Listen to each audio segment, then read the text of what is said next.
Hello friends, नमस्कार friends. आज हम हल करेंगे नवम जांच परीक्षा के प्रश्न पत्र को। इससे पहले फ्रेंड्स हमने प्रश्नमाला 13 का ए अभी सभी प्रश्नों को हल किया है और आज फ्रेंड्स हम यहाँ पर नवम जांच परीक्षा के प्रश्न पत्र को हल करने वाले हैं। तो फ्रेंड्स अगर आप इससे पहले वाले वीडियो नहीं देखें तो जाकर जरूर से देख लें। हमने फ्रेंड्स इसका प्लेलिस्ट बना दिया है, आप जा करके वहाँ से सभी वीडियोज़ को चैप्टर वाइज देख सकते हैं। तो चलिए फ्रेंड्स यहाँ पर देख लेते हैं पहले नंबर प्रश्न को। इसमें बोला गया है कि नीचे के चित्र के संदर्भ में 2 रेखाखंड, 4 किरणों और 4 बिंदुओं के नाम लिखें। ये फ्रेंड्स देखेंगे यहाँ पर यही फिगर यहाँ पर दिया गया है। तो पहले नंबर हल करेंगे, उसी के बाद यहाँ पर दूसरा, तीसरा, चौथा सभी प्रश्न को दिया गया है। तो चलिए देखते हैं पहले नंबर को। तो फ्रेंड्स देख लीजिए, पहले तो रेखाखंड बोला गया तो हम यहीं पर बगल में ही हल कर लेंगे। ABC, ये फ्रेंड्स यहाँ पर A नंबर, यहाँ B नंबर, यहाँ पर C नंबर को हल करते हैं। कोई भी दिक्कत नहीं होनी चाहिए। बोला गया फ्रेंड्स 2 रेखाखंड, तो रेखाखंड कोई भी ले लेते हैं 2 को, एक हम OR ले लेते हैं, एक OQ ले लेते हैं, और बोलता तो OP भी ले लेते हैं, लेकिन 2 को बोला गया तो OR और OQ ये ले लेते हैं, OR OQ। क्लियर है। इस प्रकार से फ्रेंड्स हमारा A नंबर हल हो गया। B देखिए, इसमें बोला गया 4 किरण को लेना है। तो फ्रेंड्स 4 किरण को हम कैसे ले लेंगे, तो देखिएगा सबसे पहले यहाँ पर OP ले लेंगे, फिर OQ ले लेते हैं, फिर यहाँ पर से देख लीजिए OB ले लेंगे, फिर यहाँ से OR ले लेंगे। ठीक है, कोई दिक्कत नहीं होनी चाहिए। बस यहाँ पर किरण बोला गया तो ऊपर में आप इस प्रकार से किरण का साइन दे देंगे। ये तो हो गया फ्रेंड्स हमारा OP। इसी प्रकार से यहाँ पर लिख देंगे हम OQ। इसी प्रकार से हम यहाँ पर से ले लेंगे OB। ठीक है फ्रेंड्स, उम्मीद करते हैं आप समझ रहे होंगे। अब यहाँ पर से ले लेंगे OR। ये फ्रेंड्स हमारा किरण हो चुका है इस प्रकार से। अब यहाँ पर देख लीजिए 4 किरण तो लिए हैं। अब बोला गया यहाँ पर 4 बिंदुओं के नाम भी लिखना है। तो देख लेंगे यहाँ पर 1 बिंदु, 2 बिंदु, 3 बिंदु, 4, 5 बिंदु दिया गया, लेकिन यहाँ पर तो 4 ही का नाम लिखना है। तो आप चाहें तो यहाँ पर AB RQ ये भी लिख सकते हैं, या फिर PQAB या फिर PQAR कुछ भी लिख दीजिएगा। तो चलिए यहाँ पर AB RQ हम नाम लिख सकते हैं। तो फ्रेंड्स इस प्रकार से पहला नंबर हम पूरा हल कर चुके हैं। अब आ जाते हैं फ्रेंड्स इसी प्रकार से दूसरे नंबर पर। इसमें बोला गया है कि निम्नलिखित को स्पष्ट करें। सरल वक्र रेखा किसे कहा जाता है और बहुभुज का आसन शीर्ष किसे कहा जाता है। तो फ्रेंड्स हम क्या करते हैं, सबसे पहले इसको सरल वक्र रेखा किसे कहते हैं और बहुभुज का आसन शीर्ष किसे कहते हैं, हम फ्रेंड्स इसका परिभाषा अपने कॉपी में वीडियो को स्किप करके भी लिख लेते हैं, उसके बाद आपको हम डायरेक्ट दिखाते हैं। तो फ्रेंड्स देख लीजिए यहाँ पर हमने लिख लिया है, ये रहा दूसरा का A नंबर। इसमें फ्रेंड्स यही बोला गया था सरल वक्र रेखा। ठीक है, तो इसमें देख लीजिए इसका परिभाषा क्या होता है कि यदि कोई रेखा स्वयं को प्रतिच्छेद ना करे तो उसे सरल वक्र रेखा कहा जाता है। मतलब फ्रेंड्स स्वयं को प्रतिच्छेद नहीं करनी चाहिए। इसलिए देखिए सरल वक्र रेखा क्या स्वयं को प्रतिच्छेद कर रही है, तो बिल्कुल नहीं। तो ये देख लीजिए हमारा एक एग्जाम्पल हो जाएगा। ये देखिए ये भी हमारा वक्र है, लेकिन बताइए क्या स्वयं को यहाँ पर प्रतिच्छेद कर रही है। देखिए यहाँ पर यही बोला गया था स्वयं को प्रतिच्छेद ना करे, तो नहीं कर रही है, तो ये भी हो जाएगा। ये भी फ्रेंड्स देखिए हमारा सरल वक्र रेखा, ये भी स्वयं को प्रतिच्छेदित नहीं कर रही है।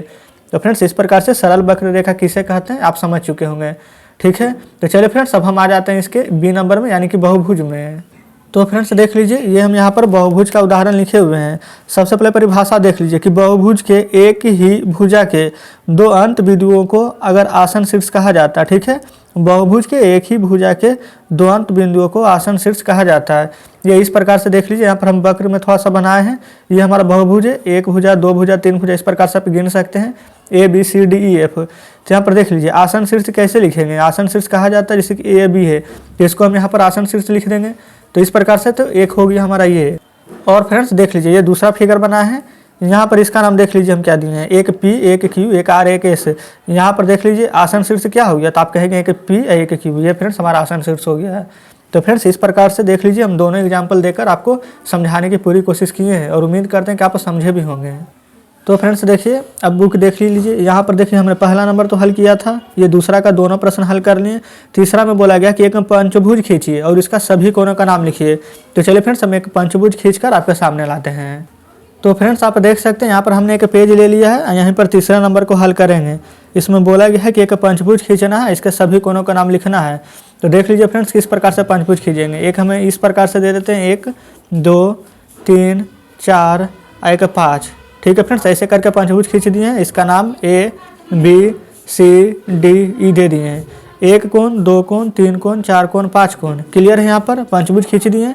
इसका नाम देख लीजिए, बोला गया था नाम भी लिख दिए। तो देख लीजिए अब इस प्रकार से दे देंगे कोण A, कोण B, कोण C, कोण D, कोण E। तो फ्रेंड्स 1 2 3 4 5 यहाँ पर आ चुका है। तो उम्मीद करते हैं फ्रेंड्स कि तीसरा नंबर प्रश्न भी आप बेहद ही अच्छे तरीके से समझे होंगे।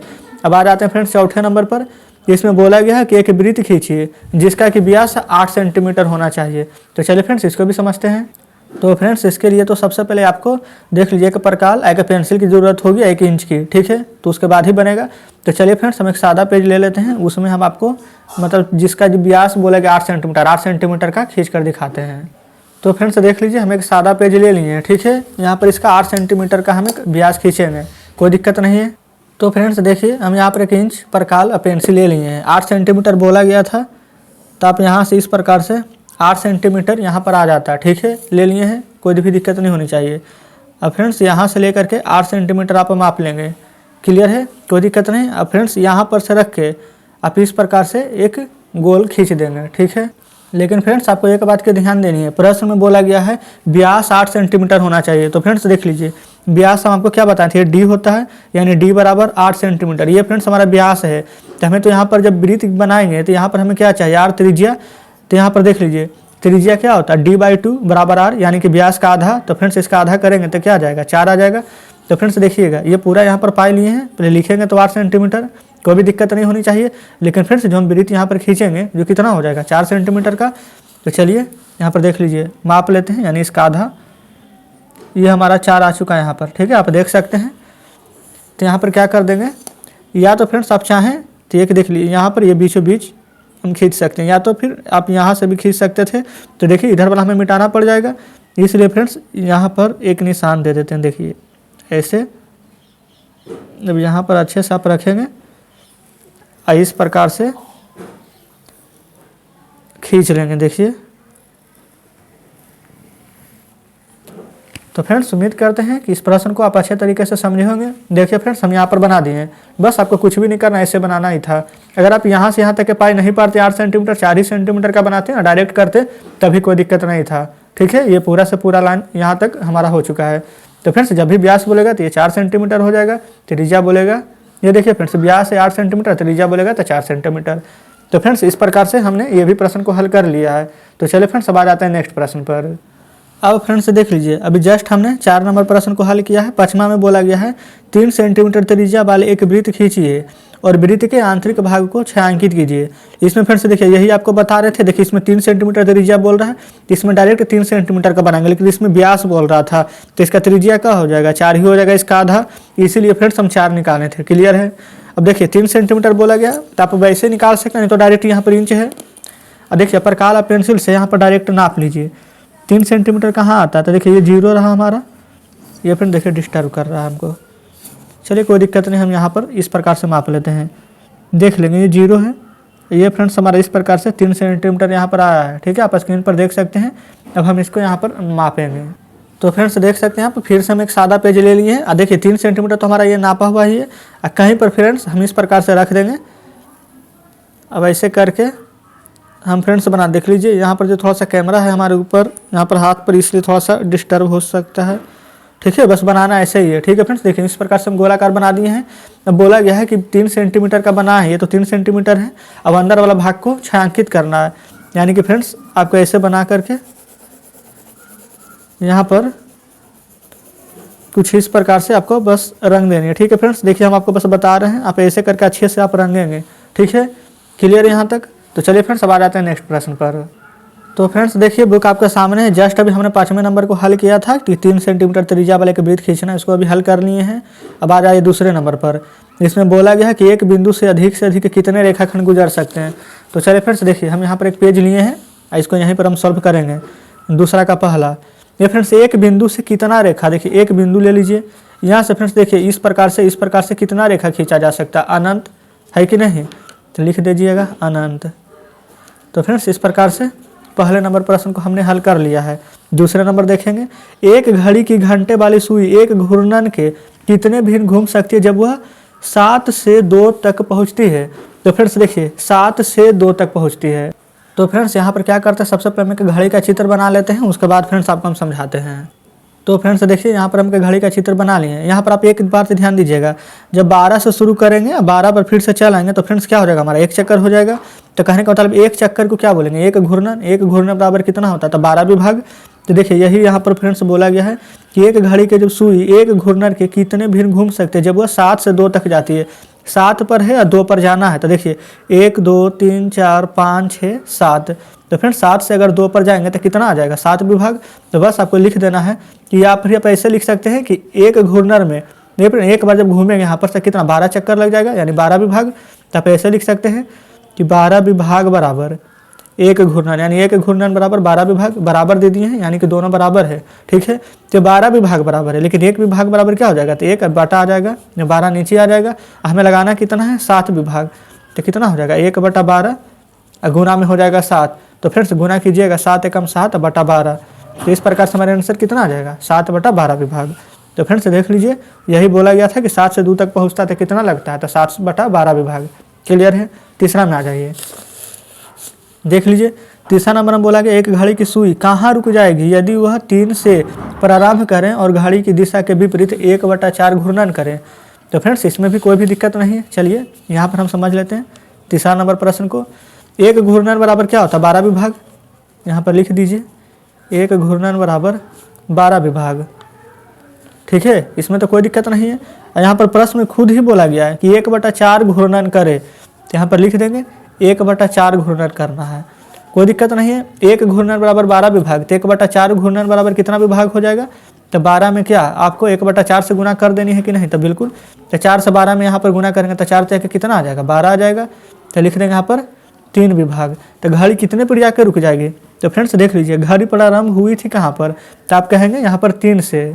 लेकिन फ्रेंड्स एक बात और ध्यान देंगे 3 से तो प्रारंभ हुई, बिल्कुल सही बात है, लेकिन घड़ी की दिशा के विपरीत में, घड़ी तो चलती है इस दिशा में 3 4 5, लेकिन इसका विपरीत चला है। आंसर आया हमारा 3, तो विपरीत चलाइए 3 से, तो 1 बार फिर 2 बार फिर 3 बार, यानी कि 12 पर आकर रुक जाएगी। तो यही बोला था कि एक घड़ी की सुई कहाँ रुक जाएगी, तो लिख देंगे कि घड़ी की सुई 12 पे आकर रुक जाएगी। तो फ्रेंड्स उम्मीद करते हैं कि ये भी प्रश्न आप अच्छे तरीके से समझ गए होंगे। अब चलिए इसी प्रकार से अब देख लेते हैं चौथे नंबर प्रश्न को। इसमें बोला गया है कि आप किस दिशा में देख रहे होंगे यदि आप प्रारंभ में पश्चिम की ओर देखेंगे और घड़ी के दिशा में 1.3 बटा 4 घूर्णन कर लेंगे। तो चलिए फ्रेंड्स इसको भी समझ लेते हैं। तो फ्रेंड्स देखिए इसमें भी कुछ भी नहीं करना है आपको। सबसे पहले तो देख लीजिए क्या करेंगे हम। ये रहा चौथा नंबर प्रश्न। बस आपको यही ध्यान देना है इसमें कि 1.3 बटा 4 फ्रेंड्स 1.3 बटा 4 का टोटल क्या है 4 एकम 4 और 4 3 7 बटा 4, यानी कि यहाँ पर तो 7 बटा 4 आ जाएगा, पूर्णांक तोड़ेंगे तब। यहाँ पर देखिए बोला गया था कि पश्चिम की ओर देख रहे हैं, ऊपर उत्तर होता है, नीचे दक्षिण, इधर पूरब, इधर पश्चिम। तो ये यानी कि फ्रेंड्स यहाँ पर कितना समकोण बन रहा है, तो आप कहेंगे यहाँ से यहाँ तक 1, यहाँ से यहाँ तक 2, यहाँ से यहाँ तक 3, यहाँ से यहाँ तक 4 समकोण बन रहा है, ठीक है। देख रहा था पश्चिम में तो 4 समकोण बन रहा था, 4 से गुना करेंगे तो हमारा आंसर क्या आ जाएगा। अभी तो आया सिर्फ 7 समकोण, यहाँ तक तो कोई दिक्कत नहीं है।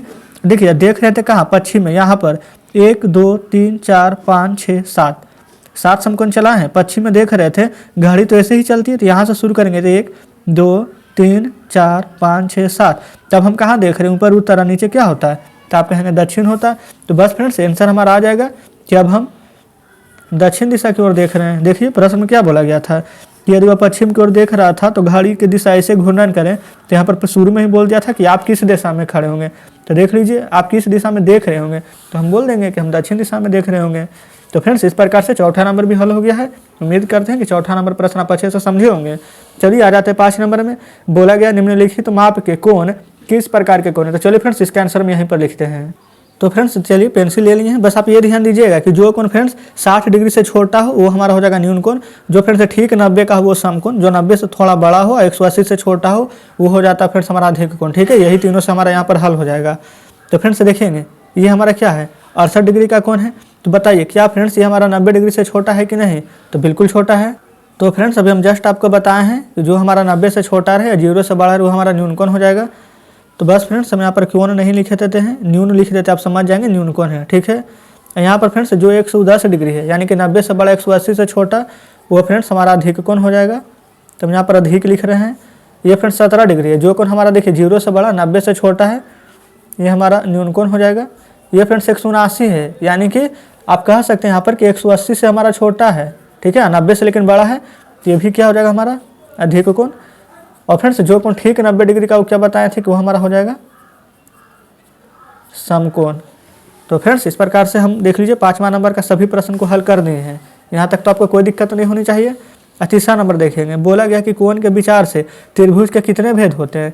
तो फ्रेंड्स कोण के विचार से त्रिभुज के 3 भेद होते हैं। कौन कौन, तो अभी जस्ट आपको बता है, देख लेंगे। यही फ्रेंड्स लिख दीजिएगा, एक लिख दीजिएगा समकोण, एक लिख दीजिएगा यहाँ पर अधिक कोण, एक लिख दीजिएगा न्यून कोण। यही तीनों लिख देंगे, न्यून कोण, समकोण, अधिक कोण। ठीक है, त्रिभुज के विचार से 3 भेद, समकोण, न्यून कोण, अधिक कोण। क्लियर है। अब आ जाते हैं यहाँ पर दूसरा में, विषमबाहु त्रिभुज किसे कहते हैं। तो फ्रेंड्स चलिए विषमबाहु त्रिभुज भी आपको बताते हैं। तो फ्रेंड्स देख लेंगे, जैसे कि समझिए कि यहाँ पर एक त्रिभुज बनाया हुआ है, ठीक है, लेकिन पूरा आपका पूरा नहीं, एक 2 सेंटीमीटर, एक 4 सेंटीमीटर, एक 6 सेंटीमीटर ले लेंगे। यानी कि फ्रेंड्स जिसका सभी भुजा आपस में बराबर ना हो, सभी अलग अलग हो, उसे फ्रेंड्स विषमबाहु त्रिभुज कहेंगे। ठीक है, आप लिख सकते हैं। त्रिभुज का एक फिगर बना दीजिएगा, एक 3 सेंटीमीटर, 6 सेंटीमीटर, 5 सेंटीमीटर अलग अलग भुजा को ले लीजिएगा। तो फ्रेंड्स इस प्रकार से हमारा विषमबाहु त्रिभुज हो जाएगा।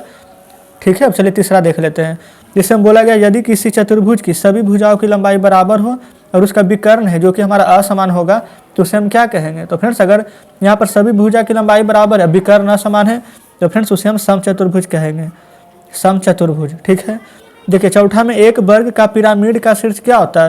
तो फ्रेंड्स जो वर्ग का पिरामिड होता है उसका शीर्ष यहाँ पर 5 होता है और जो फलक होता है वो भी 5 ही होता है। आप फ्रेंड्स ये हम देखिए जो पिछली वीडियो यहाँ पर जिसमें कि फ्रेंड्स हम वर्ग वाला प्रश्न किए थे, तो आपको हम गिन कर बताए थे। अगर फ्रेंड्स आपको ध्यान है तो अच्छी बात है, नहीं तो एक बार वीडियो जाकर जरूर से देख लें। और फ्रेंड्स पेज में शीर्ष आपको कितना बताए थे, 6, और उसका किनारा कितना था, 9। ये फ्रेंड्स सभी हम आपको गिन कर बता चुके हैं। एक समबाहु त्रिभुज में कितना सममित रेखाएं होते हैं। तो फ्रेंड्स समबाहु त्रिभुज में तो 3 होती है, आपको मालूम है, वो भी बताएं इस प्रकार से 1 2 3। यहाँ देखें, एक अर्धवृत्त में कितना सममित रेखा होती है। तो फ्रेंड्स अर्धवृत्त बनाते हैं तो उसमें एक ही आता है सममित रेखा, इस प्रकार से बनाते हैं। तो इस प्रकार से फ्रेंड्स चौथा का पहला दूसरा भी हल किए हैं। अब आते हैं तीसरे नंबर पर।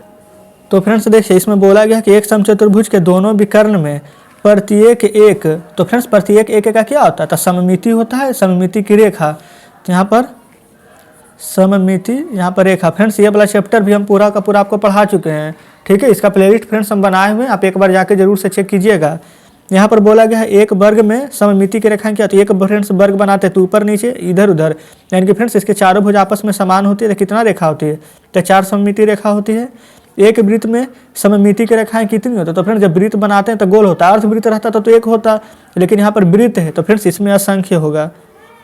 यानी कि फ्रेंड्स कितना भी अनगिनत भी लिख सकते हैं, लेकिन असंख्य लिख दीजिएगा, ज़्यादा बढ़िया रहेगा। 5वां में देखेंगे, कंपास की सहायता से फ्रेंड्स बोला गया 30 डिग्री का कोण बनाने 135 डिग्री। हम तो फ्रेंड्स वहाँ पर 30, यहाँ पर फ्रेंड्स 30, 45, 22.5, 37, 180, 360 फ्रेंड्स हम सभी का बनाए हुए हैं वीडियो, आप जा करके जरूर से देखिएगा। इसमें फ्रेंड्स 6.5 सेंटीमीटर का बोला गया था, ये सभी फ्रेंड्स हम आपको हल करा चुके हैं पहले ही। 8.6 सेंटीमीटर, 5 सेंटीमीटर। तो फ्रेंड्स देख लीजिए, हम इसका प्रश्न भी आपको दिखाते हैं। ये फ्रेंड्स देखिएगा, इधर 7 नंबर में 7.7 सेंटीमीटर का रेखाखंड खींचना है। इधर बोला गया था लंबसम, इसका फ्रेंड्स लंबसम खंडक खींचना है। इसमें भी देखिए ए बी से एक रेखा खींचना था। इसमें भी देखिए बोला गया 3 सेंटीमीटर का दूरी पर एक रेखाखंड लेना है। ए बी एक लंब है, 4.3 सेंटीमीटर त्रिज्या का एक वृत्त खींचना है। देखिए यही तो फ्रेंड्स प्रश्न है इधर, जो कि अभी बनाने के लिए देखिए बोला गया है, इसलिए हम आपको दिखाएं ताकि आप वहाँ से जा करके सभी को देख लीजिए। तो उसमें 7.7 था, इसमें सिर्फ 8.6 है। तो उसका यहाँ पर लंब समद्वि खंडक यहाँ पर खींचना है। ठीक है, जिसको कि समद्वि विभाजित कर रही है। 5 सेंटीमीटर का एक रेखाखंड खींचना है। यहाँ भी फ्रेंड्स वही चीज़ है, ये भी 6.5 सेंटीमीटर इंच की सहायता से नाप कर खींचना है। तो फ्रेंड्स उम्मीद करते हैं ये सभी तो हम पहले से ही बनाए हुए हैं, तो एक ही प्रश्न को फ्रेंड्स बार बार क्या बनाए, आप जा करके वहाँ से देख लेंगे। वैसे तो फ्रेंड्स उम्मीद है कि आपको देखने की जरूरत नहीं पड़ेगी, आप उससे पहले ही खुद से बना लेंगे, लेकिन फिर भी अगर आपसे ना बने तो एक बार जाके जरूर से चेकआउट कीजिएगा। तो फ्रेंड्स यहाँ पर देख लीजिए, इस प्रकार से आज हमारा नवम जांच परीक्षा के सभी प्रश्न को खत्म हो चुका है।